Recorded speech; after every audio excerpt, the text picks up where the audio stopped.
তো বন্ধুরা এই যে গাছগুলো তোমরা দেখে বলো তো কেউ কেউ কি গাছ এগুলো চেনো তোমরা? এই দেখো এর ভিতরে আবার কলা বাগান লাগিয়েছে। এই যে আমি বাপের বাড়ি ঘুরতে এসেছি, বাপের বাড়ির মাঠে ঘুরতে এসেছি। আজকে আকাশের ওয়েদারটা ভালো না। আর এই যে সর্ষে, এই যে ফুলগুলো কি দারুণ লাগছে না মাঠে, এই সৌন্দর্য কত সুন্দর। এই যে পাকা পটল তোলা হয়েছে, এই যে পটলের খেতে চলে এসেছি। এই যে পাকা পটল নিয়ে যাব বাপের বাড়ি থেকে।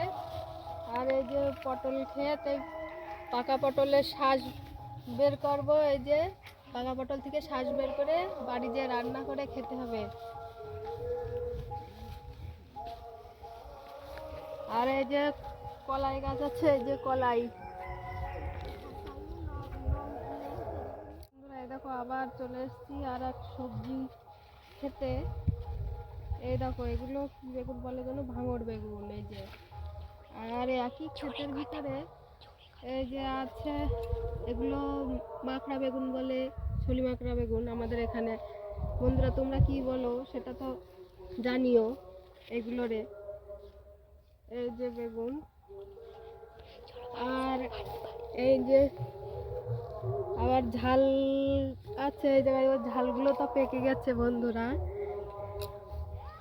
এই যে এবার এখানে কুমড়ো গাছ আছে। এই যে কুমড়ো গাছ, এটা কি কুমড়ো গাছ? এটা চাল কুমড়ো গাছ রয়েছে। তারপরে এই যে মাঠের পরিবেশটা কেমন লাগলো বন্ধুরা তোমরা সবাই জানিও। যদি ভিডিওটা ভালো লাগে তা লাইক কমেন্ট শেয়ার করে দিও। এবার আমরা বাড়ির দিকে ছুটি।